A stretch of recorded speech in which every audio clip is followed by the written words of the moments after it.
Hello' বন্ধুসকল, আজি মই আপোনালোকক পলিভিয়ান এল চিৰাপ এটাৰ বিষয়ে আপোনালোকৰ সৈতে আলোচনা কৰিম। বন্ধুসকল, পলিভিয়ান চিৰাপটো কি আৰু এইটো কেনেকুৱা ধৰণৰ মানুহে ব্যৱহাৰ কৰিলে ইয়াৰ পৰা সঠিক ৰিজাল্ট পাব পাৰে আৰু ইয়াৰ সাইড এফেক্ট, গুণাগুণ সকলো বিষয়ে আপোনালোকৰ সৈতে কথা পাতিম। বন্ধুসকল, পলিভিয়ান এনেকুৱা এটা চিৰাপ যাক এনাৰ্জি বাণ্ডাৰ বা এনাৰ্জি বুষ্টাৰ চিৰাপ হিচাপে ক'লে ভুল নহ'ব। বন্ধুসকল, এইটো হাৰ্ট লিভাৰ ইমিউনিটি মজবুত কৰাত সহায় কৰে, ভোক বঢ়ায়, ওজন বঢ়ায়, মুখৰ ৰুচি আনে।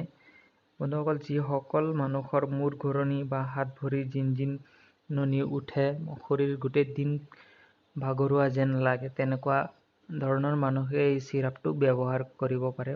এনেকুৱা ধৰণৰ মানুহে ব্যৱহাৰ কৰিলে ইমিউনিটিটো ৰিকভাৰ হয়। বন্ধুসকল, গাত ইমিউনিটি বাঢ়ে, শক্তি বাঢ়ে। বন্ধুসকল, এই চিৰাপটো খোৱাৰ ফলত আপোনালোকৰ মুখৰ ৰুচি আহিব, খোৱা খাদ্য আগৰ তুলনাত বেছিকৈ কৰিব পাৰিব। যিসকল মানুহে খোৱা খাদ্যত মন নাযায় বা তেনেকুৱা সমস্যাত ভুগি আছে, তেওঁলোকে এই চিৰাপটো ব্যৱহাৰ কৰিলে ইয়াৰ পৰা এটা ভাল ৰিজাল্ট পাব পাৰে। বন্ধুসকল, এইটো মাৰ্ক কোম্পানীৰ দ্বাৰা মেনুফেকচাৰ কৰা 250 ml চিৰাপ এটা অল অভাৰ ইণ্ডিয়াৰ সকলো ফাৰ্মাচী বা মেডিকেল ষ্ট'ৰত অতি সহজতে লাভ কৰিব পৰা এটা চিৰাপ।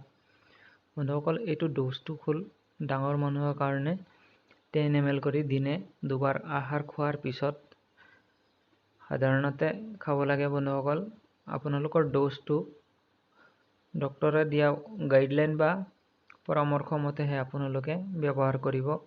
এইটো এনাৰ্জি সৃষ্টি কৰাত বহুত সহায় কৰে। বন্ধুসকল, daily energy active mango flavour 250 ml চিৰাপটো আপোনালোকৰ কাৰণে বহুতেই প্ৰয়োজনীয় চিৰাপ এটা।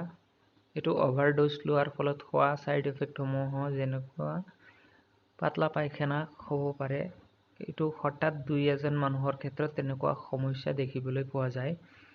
বন্ধুসকল, এইটো 100 ml আহে। এইটো মাৰ্ক কোম্পানীৰ এটা জেনুইন প্ৰডাক্ট হয়। আপোনালোকে অতি সহজতে লাভ কৰিব পাৰিব। 174 MRP 250 ml আপোনালোকে যিকোনো মেডিকেল ষ্ট'ৰ বা ফাৰ্মাচীত অতি সহজতে লাভ কৰিব পৰা এটা চিৰাপ। এইটো সৰু ল'ৰা ছোৱালীয়েও খাব পাৰে। বন্ধুসকল, এই সৰু ল'ৰা ছোৱালীৰ ড'জটো হৈছে 5 ml কৈ দিনে দুবাৰ আহাৰ খোৱাৰ পিছত। বন্ধুসকল, এই চিৰাপটো চুগাৰ থকা পেচেণ্ট বা হাৰ্টৰ কিডনীৰ তেনেকুৱা সমস্যা থকা ৰোগীয়ে ব্যৱহাৰ নকৰিব। বন্ধুসকল, এইটো চুগাৰ ফ্ৰী চিৰাপ নহয়।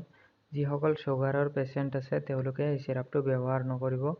অন্যথা ডক্তৰৰ অনুমতি বা পৰামৰ্শ মতেহে আপোনালোকে যিকোনো মেডিচিন ব্যৱহাৰ কৰিব। বন্ধুসকল, যিকোনো মেডিচিন কিনাৰ আগতে আপোনালোকে মেডিচিনৰ এক্সপাইৰী ডেট, মেনুফেকচাৰ, MRP ভালদৰে চাই যিকোনো মেডিচিন ক্ৰয় কৰিব।